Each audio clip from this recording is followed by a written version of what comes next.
தூணை தானே உடைத்துக் கொண்டு பகவான் வெளியில வந்தார்.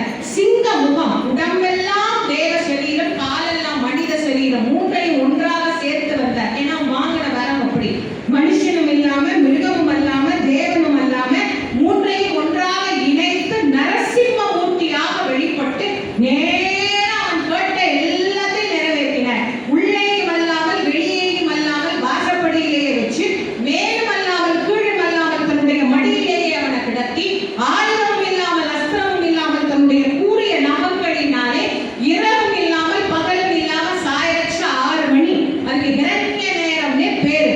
அப்பா அவனை மடியில போட்டு அவனுடைய வயிற்றை கிழிச்சு குடலை உருவி மாலையா போட்டுவிட்டார். வயிறு கிழி